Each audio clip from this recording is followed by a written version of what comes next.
तो मोना जी के पास हम चलते हैं. Professor Mona Khare, please. And since it's already 7:50 in India time, yeah, I'm sitting here. For me, there is no problem, but I think all of you must be getting late for your dinner.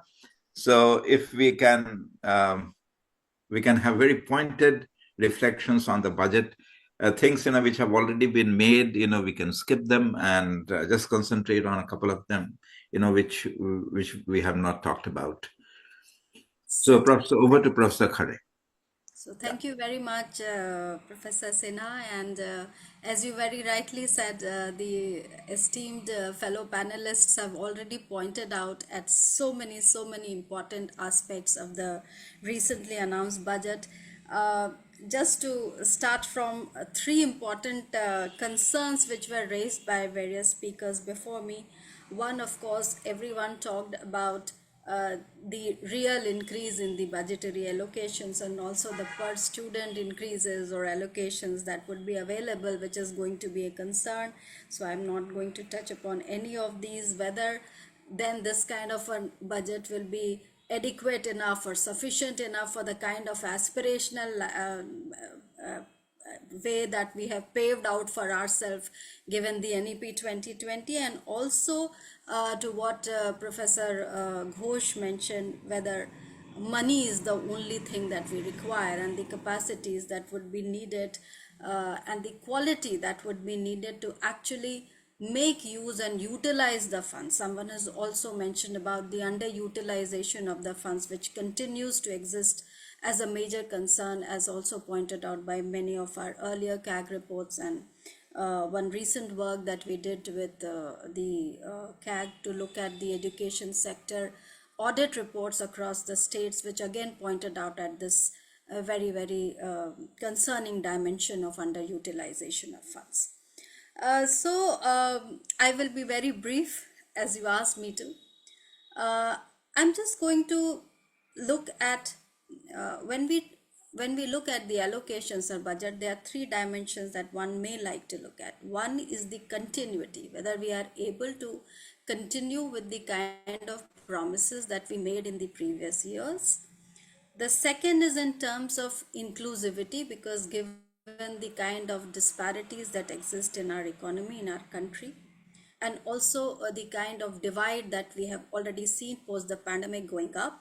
So inclusivity may be the second factor. And third, a very important component of skills and employability.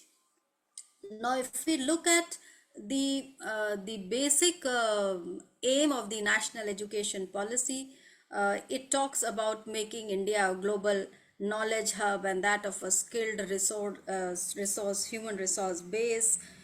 We are now also talking about putting the Indian knowledge system at the global map. So all of these do get focused in the currently announced budget also, because whether it be at the school level or at the higher education level, we certainly see a distinct focus on digitization and technology integration of all sorts. There is certainly a lot of emphasis which has been given on expanding the technical education, professional education, be it IIMs, be it medical education, be it STEM education. But in addition to that, one can also see the focus which is being given on skilling and skills of both nature. One, that we are talking about high-end skills, and we are also looking at increase in the apprenticeship programs, and we are looking at low-level skills.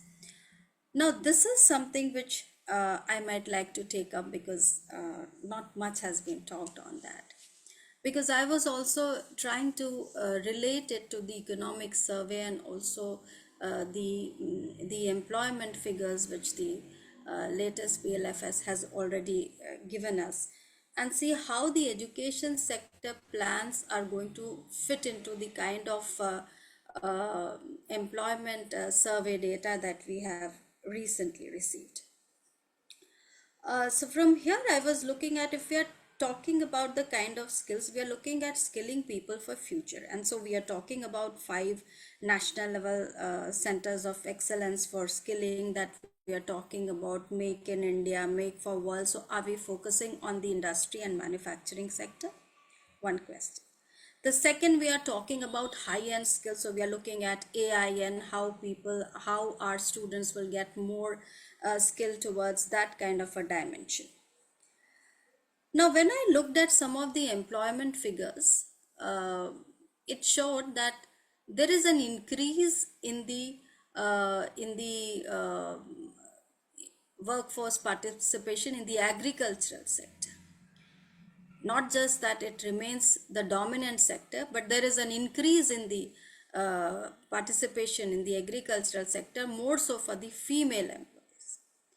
And also one sees that there is a decline in the services sector and as well as the manufacturing sector. When we look at a further division of male workers who are lesser in the agricultural sector as compared to the female workers, one finds that they are more concentrated in those kind of sectors, probably which are hardly getting any kind of a focus when we are talking about skilling India for coming years. Because these are the sectors which are more informal in nature: the construction, the trade, the hotel industry, the restaurant, etc., transport, logistics, so on and so forth.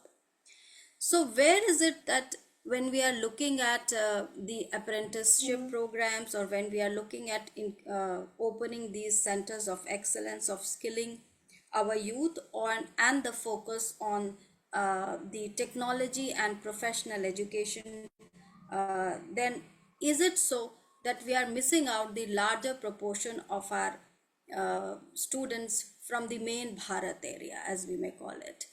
So that dimension needs to be looked into and emerges as a major concern to me. The second important component that struck me was uh, the role of the private sector.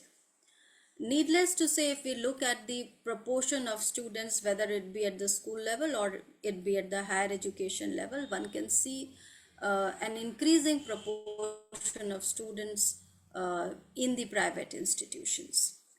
But as was pointed out by Professor Somen also, when we look at some of the head-wise or project-wise or scheme-wise allocations which have been meted in the recently announced budget, one can see that even the area of focus, that is research and innovation, and I'm not even questioning on the quality or the kind of research or innovation that we have been doing or we may be able to do in future. But even there, the role of private sector has been emphasized by providing a meaty share of the budget to them. Also, in the student financial aid, Professor Somen pointed out uh, at the scheme of that PM Research Fellowship.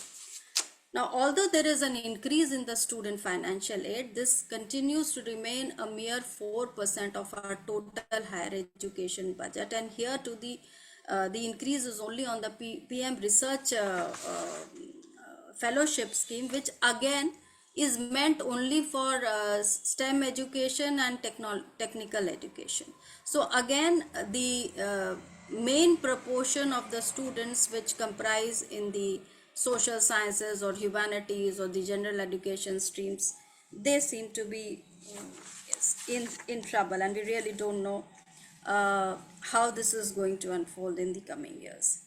As far as research and innovation is concerned, uh, although Professor Somen did point out at this that there is a decline in the budgetary allocation for research and innovation, but I would also like to draw your attention to the fact that from years together and consistently we are talking about becoming a knowledge hub, but the component of education budget which goes to research and innovation does not even come to 1% of our total budget, and this has remained so. It is a mere 0.6% even now.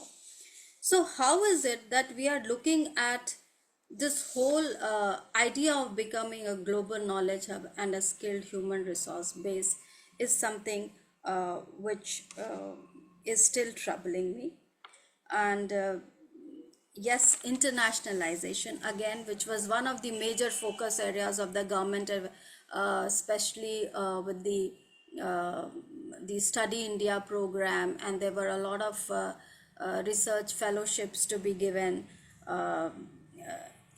On all these heads also one can see a decline even in the ASEAN fellowships.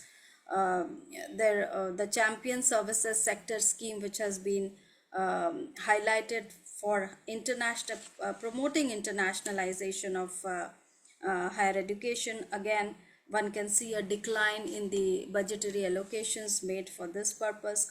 Also, we still do not know what does it hold as a capsule, whether it is only in terms of giving some kind of fellowships and freebies to promote inbound mobility of the students, or is it also related to uh, internationalization of home, at home, in a broader context of as to how we can bring the components of knowledge building, capacity building, or teaching and research in globalization and increasing internationalization components.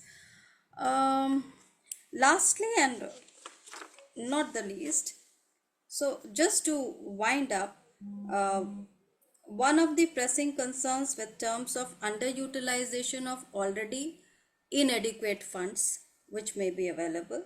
So efficiency and utilization of funds will continue to plague our economy if we do not give enough attention to this. How are we going to uh, take care of the existing divide uh, if the focus continues to remain on those kind of educational subsectors which cater to the hardly 10 to 15% of our student population? And last comment that I would like to make is how the distribution or the skill building exercise of the youth is going to get aligned with the kind of labor force distribution or the kind of industry growth that we are looking at in the coming years. So that kind of industry and academia interface and alignment as to how we are going to look at in coming years. Thank you very much, and over Thank to you, you. Professor Khare. Thank you for bringing up certain issues, which also need deliberation maybe at a later stage, but we are running out of time.